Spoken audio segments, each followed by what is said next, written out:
Bien, vamos a empezar aquí. Bueno, y antes que la charla de hoy, quiero decirles que hoy es Purim Katán y es un día de muchísima voluntad divina y así como su nombre lo dice, Purim Katán es pequeño y tzanúa, y esas cosas con tzniut que hacemos es lo que nos permite ver grandes milagros, así que es un día especial, es un día para petición, es un día para pedir por todo lo que nuestro corazón desee, así que espero que rodeados de muchísima alegría, quiero dedicar estas palabras de hoy que sean Leilui Nishmat, Mijael Haim Itzhak Bar Rachel, Zichrono Libraja. Y quiero compartirles que las fuentes de hoy son de la sabiduría diaria, la lectura semanal de la Torá, de las enseñanzas del Rebbe de Lubavitch y de varios shurim de Rabbi Y. Jacobson. Así que bueno, quiero comenzar el día de hoy contándoles un cuento, en donde un niño llega y ve el boletín estos que reparten en la sinagoga, donde anuncian que acaban de contratar a un nuevo rabino. Y dice que su nombre es Rabbi Dr. Epstein. Rabino Dr. Epstein. Wow, el niño está súper emocionado de que el nuevo rabino también sea médico. Así lo que va a hacer es que la próxima vez que él tenga un dolor de estómago, que tenga una situación, va a llamar a la sinagoga. Entonces, un día llama a la sinagoga y dice, por favor, me gustaría hablar con el rabino doctor. El rabino se pone al teléfono y le pregunta, buenas, ¿cómo puedo ayudarte? Bueno, rabino, le dice el niño, viera que yo tengo un dolor de estómago y me preguntaba, ¿qué me sugiere que haga? Wow, o sea, de verdad, perdona, lo siento, hijo, pero yo no soy médico, le responde el rabino. Bueno, entonces, ¿qué tipo de doctor eres? Le preguntó el niño. Bueno, es que yo soy un doctor en filosofía, le respondió. Y el niño se quedó pensando por un momento y luego le preguntó, ya va un momentico, ¿y qué tipo de enfermedad es esa? ¿Cuál es el problema con filosofía? Entonces, pensando en este niño, voy a quitar esto, un momentito. Bien. Y pensando en este niño precisamente, es que los voy a invitar hoy a reflexionar sobre algunos sucesos que pasan en Parashat Ki Tisa, la parasha que leemos esta semana. Y el mensaje filosófico que nuestro médico, Hashem, quiere compartirnos hoy en día para cada una de las situaciones de nuestra vida.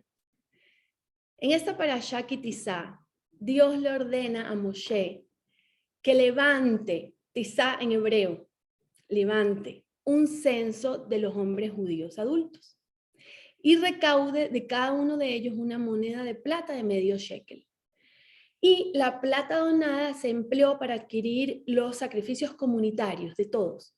Es decir, los ofrendados en nombre de todo el pueblo judío como un todo.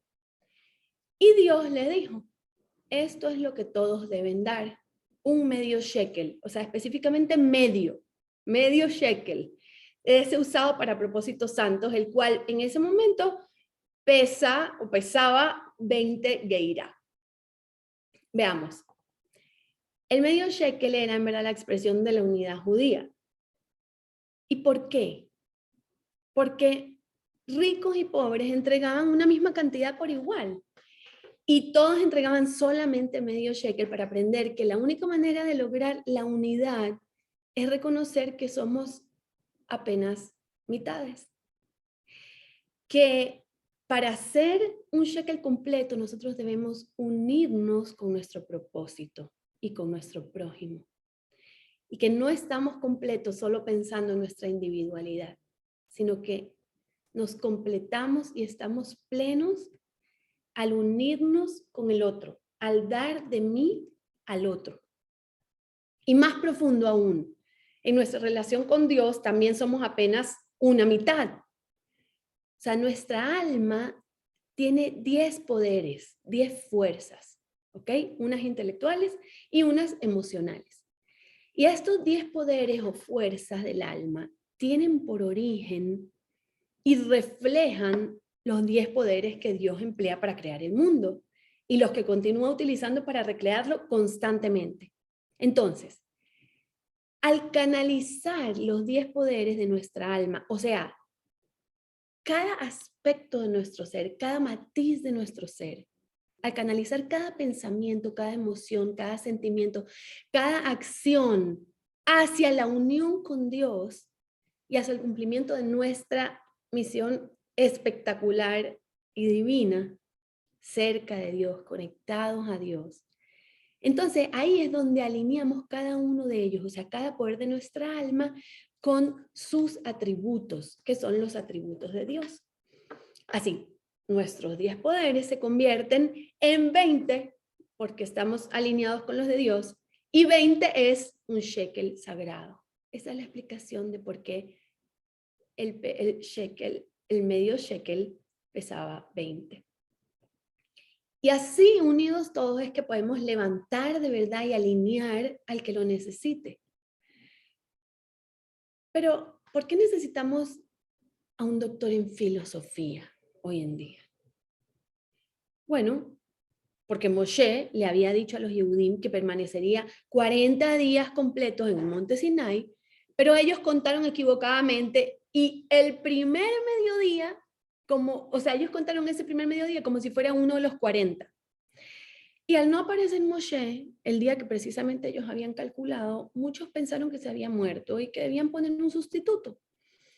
Y como ellos sabían que más adelante Dios se iba a comunicar con ellos a través de imágenes de oro, que eran los querubines del tabernáculo, ellos pensaron que si Aarón forjaba una imagen, entonces Dios consentiría en comunicarse con ellos por su intermedio.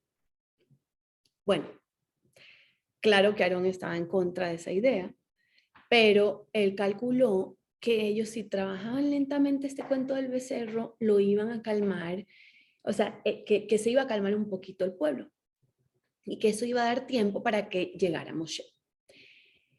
Y cuando finalmente surgió del fuego el becerro de oro, la verdad es que algunos Yehudim lo adoraron como un ídolo. Ahora, es difícil para nosotros hablar de este tema críticamente, porque no entendemos o no podemos relacionarnos con esa pasión que inspiró al pueblo judío a crear, y no solo a crear, sino a adorar un becerro de oro. ¿Por qué? Porque fue solo 40 días después de que se pararon ahí en el monte Sinai y escucharon las palabras de Dios, el decreto divino de Hashem. Eso de no tendrás otros dioses delante de mí. Lo acaban de escuchar. O sea, es algo aparentemente completamente sin sentido para todo el destino eterno del pueblo judío. ¿Cómo pasó eso? Y la verdad, porque la creación de ese ídolo insensato se convirtió en uno de los eventos más centrales de nuestra historia. Entonces, ¿ustedes creen que de verdad aquí entre nosotros que estamos presentes, haya alguno de nosotros que se deleitaría bailando alrededor de un becerro de oro fundido, declarando que ese es su Dios o tu Dios?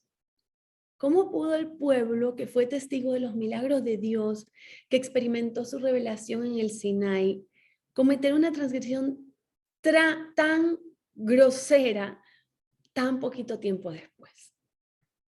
Y bueno, es cierto que fue un muy pequeño porcentaje del pueblo el que adoró al becerro, pero incluso esto nos parece inconcebible.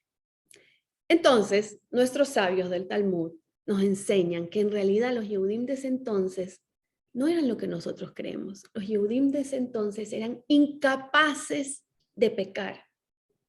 Y sabemos también que hay niveles de espiritualidad o logros espirituales que solamente se alcanzan a través de la teshuvah, del arrepentimiento. Por lo que para permitir que el pueblo se eleve a la altura de esos logros espirituales que solamente se alcanzan a través del arrepentimiento, en verdad Hashem forzó todo el incidente. O sea, Hashem no solo permitió que esto pasara, sino que era parte del plan. Ahora sí vamos a invitar a este doctor filósofo y vamos a ver qué quiere decir todo esto.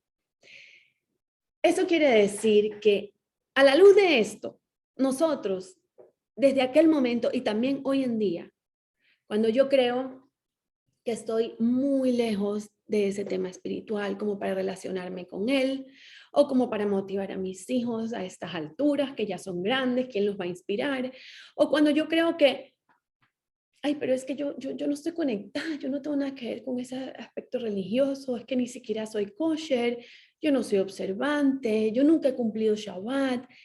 Y la verdad que aunque suena lindo, no entiendo eso de lo que me estás hablando de algún nivel espiritual.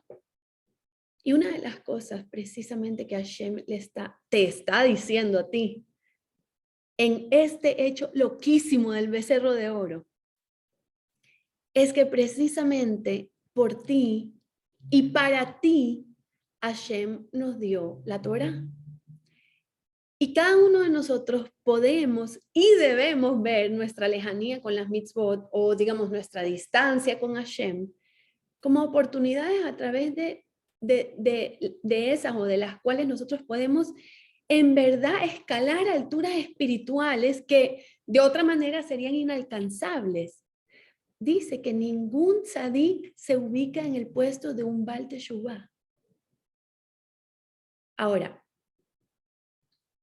otra vez invitemos al rabino de la sinagoga, al rabino doctor que mencionó el chiquito, el rabino en filosofía y psicología. Porque en realidad nosotros, al no comprender lo que significa en realidad la adoración de ídolos, involuntariamente nos involucramos en la adoración de ídolos. Y antes de que me tranquen y se me salgan del Zoom, les voy a explicar. ¿Cuál es la esencia de la adoración de ídolos? Nada más que una persona que necesita un poder en su vida, atribuyendo ese poder a un objeto o a una persona en particular, y así se entrega a ese objeto o a esa persona, adorándolo como un dios. Pero en realidad el problema de la adoración de ídolos no radica en ese anhelo o en la necesidad de un poder que lleve a uno a adorar un ídolo. Más bien, este anhelo y esta necesidad es, de hecho, hasta positivo, incluso sagrado. Pero al aceptar la noción de que un objeto sin valor y sin vida lleva consigo la satisfacción del anhelo máximo de uno, eso es lo que sí convierte la adoración de ídolos en una búsqueda sin sentido y muy destructiva. Pero ¿saben qué? Abraham Avinu, una vez adoró apasionadamente a los ídolos. Y en verdad, si ese joven hubiera sido indiferente a todos esos ídolos, nunca habría buscado o quizá no hubiese descubierto al verdadero Dios. O sea, dado que Abraham anhelaba la verdad y ansiaba esa intimidad con Dios, él se dedicó apasionadamente a adorar los ídolos de la casa de su papá. Y claro que en la creencia errónea de que ellos encarnaban la verdad. Pero ¿a qué vamos? En otras palabras, en Abraham había un alma que anhelaba al único Dios viviente. Y cuando maduró, él descubrió que su deseo sagrado necesitaba ser dirigido o redirigido hacia el verdadero Dios y no hacia los falsos sustitutos de Dios. Eso es exactamente lo mismo que nos pasa a muchos de nosotros. Todos en algún momento experimentamos en nuestra vida, día a día, varios impulsos, varios deseos dirigidos hacia ciertas personas o hacia algunas cosas particulares. Estás locamente apasionado y enamorado de alguien en particular. estás sedienta de atención o estás sedienta de cumplido o de aprobación, o necesitas desesperadamente, no sé, nicotina o alcohol o drogas, anhelo de dinero, necesitas comprar y estás obsesionada con las marcas o con intimidad física, o eres adicta al shopping, al chocolate, a la comida, o necesitas dominar o controlar la vida de otras personas. Cualquier impulso que te esté empujando, Dios te quiere decir, y viene el judaísmo y te quiere decir, y quiere enseñarte que estos impulsos y muchos otros no son necesariamente negativos o destructivos en sí mismo, en su raíz. De hecho, todos estos antojos o esa adicción pueden estar expresando las necesidades más puras y más espirituales del alma de una persona. O sea, el poder del deseo investido en la acción no es malo en sí, porque es posible utilizar ese poder para desear tanto el bien como el mal. En la raíz de un enamoramiento por alguien o de una obsesión por algo, la comida, la atención, la droga, lo que sea, puede estar el anhelo del alma por un sentido de valor y de dignidad interior, por compañía, por ayuda, por expresar vulnerabilidad. Y eso tiene que ver con nuestra realización personal. Nuestra psique, sin embargo, distorsiona nuestra claridad y le da un simbolismo falso a estas búsquedas esencialmente vacías.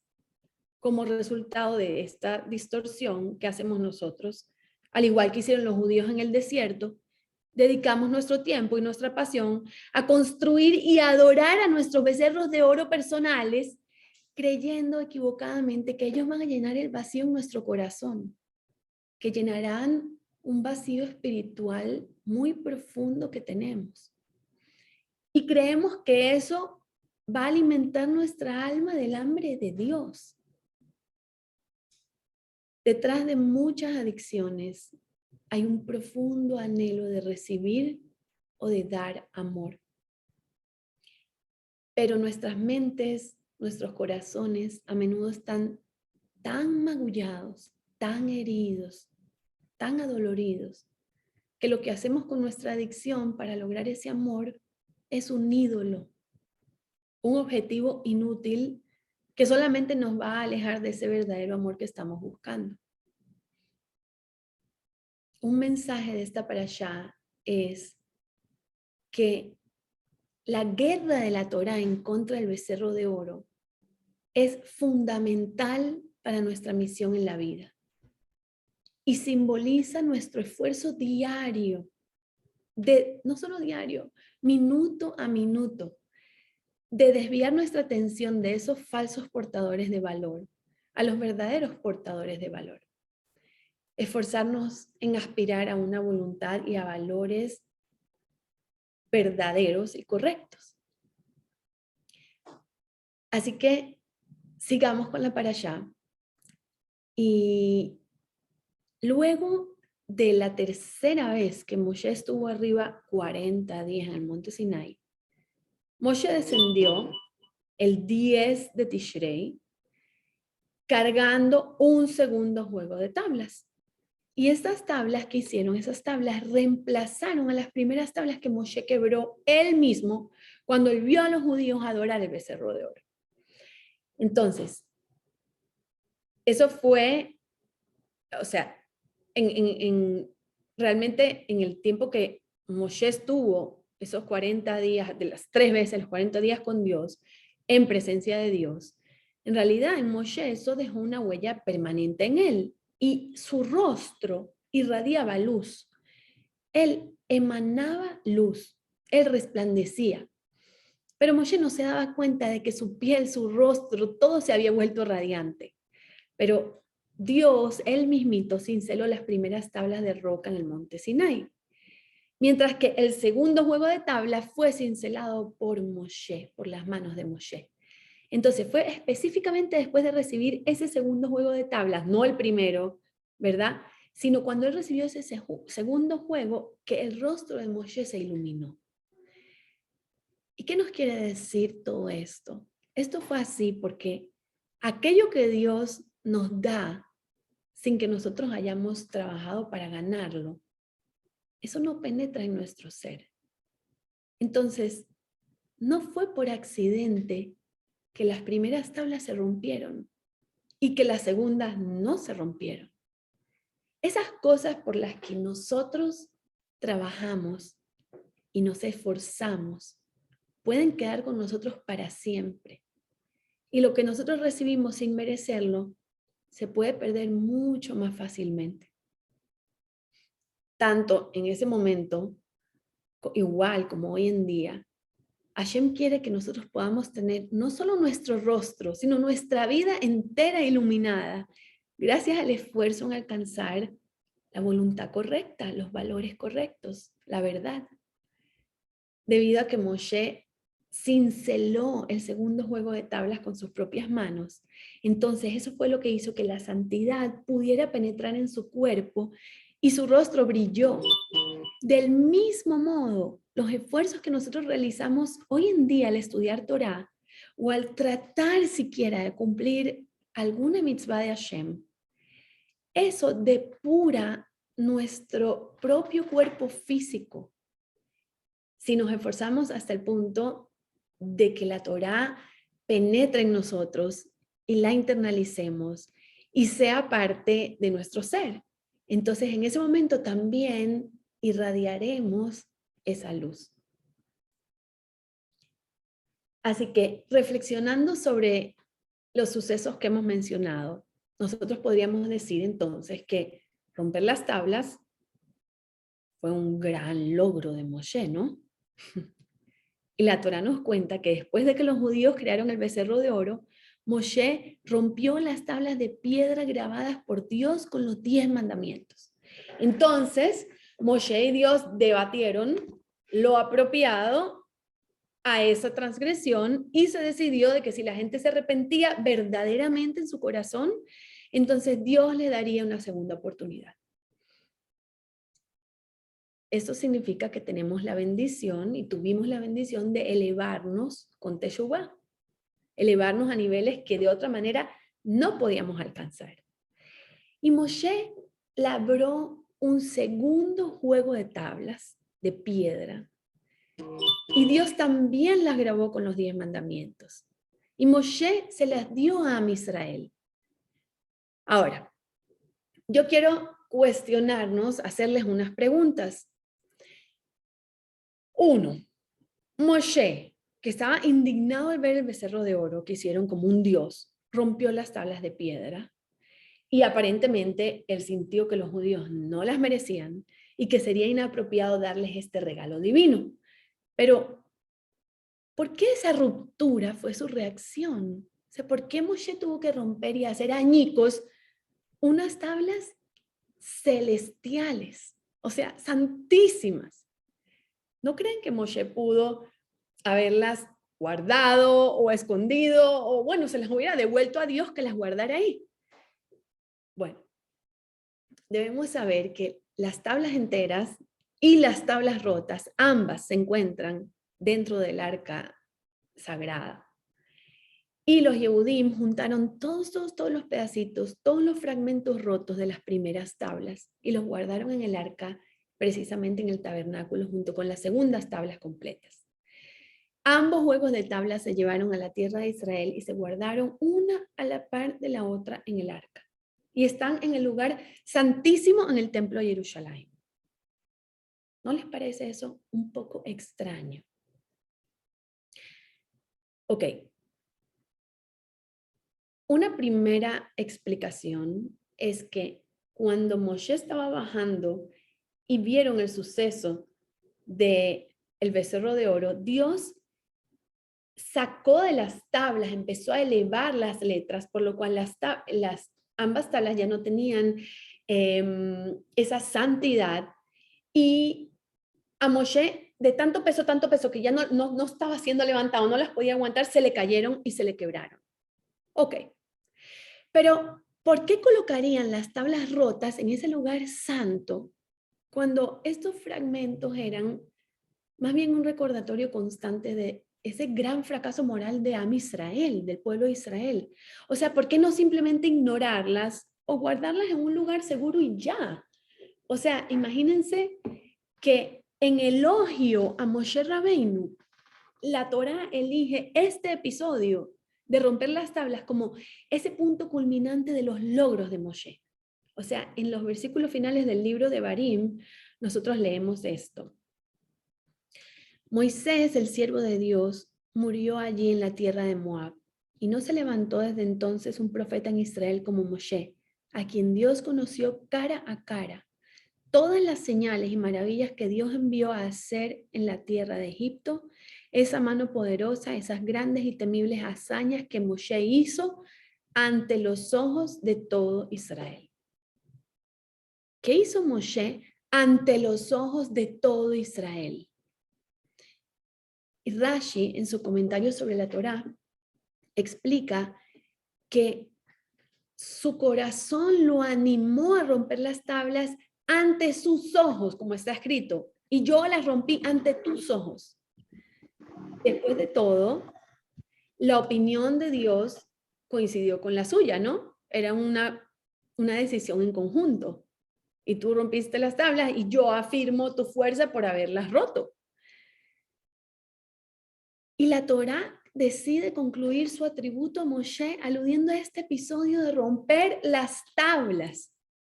Y así como leímos que Moshe estaba justificado por Dios al romper las tablas, de todos los logros de Moshe, yo les pregunto, ¿se puede decir que esto personifica el mayor logro de Moshe? O sea, ¿qué tal que sacó a los judíos de Egipto? ¿Qué tal de que era el modelo para todos y líder para todos? ¿Qué tal que los moldeó como pueblo? ¿Qué hay cuando dividió el Mar Rojo? ¿O recibir la Torá de Dios? ¿O saben qué? Transmitirla a la humanidad. Liderar a los Yehudim durante 40 años en un desierto. O sea, habiendo tantos episodios tan wow, ¿por qué la Torá elige este episodio trágico para captar el punto más alto de perfección de la vida de Moshe Rabbeinu? Y lo eligió como el tema con el que concluir toda la Torá, los 5 libros de Moshe. Bueno, vamos a examinar este episodio desde un punto de vista más profundo. Moshe no rompió las tablas porque él estaba enojado y él perdió el control. Más bien esa rotura de las tablas fue el comienzo del proceso de curación. Y antes de que se creara el becerro de oro, los Yehudim podían encontrar a Dios dentro de la salubridad de las tablas, dentro de la salubridad espiritual de la vida. Ahora, después de que la gente haya creado el becerro de oro, ¿saben qué? La esperanza no se perdió. ¿Por qué? Porque ahora encontrarían a Dios en esos pedazos destrozados de un sueño que alguna vez fue muy hermoso. Moshe le estaba enseñando al pueblo judío el mensaje más grande del judaísmo. La verdad, la conexión, lo más completo y más puro podía ser elaborado no solo a partir de la vida espiritualmente perfecta, sino también a partir de los pedazos rotos de la psique humana, descompuesta, rota o desmoralizada. Las tablas rotas también poseen la luz de Hashem. Y es por eso que no solo las tablas enteras, sino también las rotas, están guardadas en un lugar santísimo. Porque a partir de los pedazos rotos, de vidas rotas, de corazones rotos, se puede crear un lugar santísimo. Dios afirmó la decisión de Moshe de romper las tablas. Y Dios le dijo, gracias por romperlas. Porque las tablas rotas, que representan los pedazos quebrados y rotos dentro de nosotros mismos, tienen su propia historia que contar, contienen su propia luz. Y la verdad se encuentra no solo en la salud, sino a veces principalmente en esos fragmentos rotos del espíritu humano, cuando estamos tan quebrados y tan abajo que necesitamos levantarnos. A veces es en esos momentos cuando estamos quebrados que vamos a buscar la verdad, que de verdad nos queremos apegar a conexiones profundas en la vida. Hay momentos en los que Dios desea que nos conectemos con Él como personas sanas, con claridad y con una sensación de plenitud. ¡Wow! Estoy de verdad completa, me siento plena.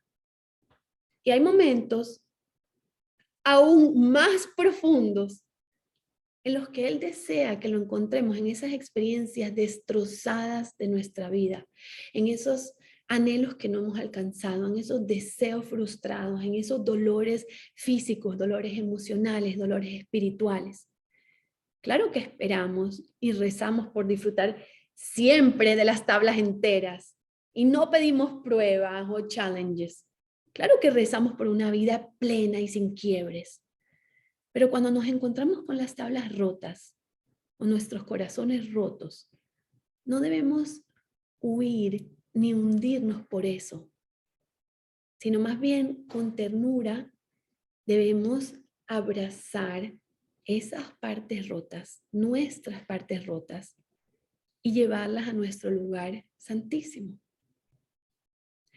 Como dijo el Rebbe, como le puse de título a este shiur, no hay nada más completo que un corazón quebrado.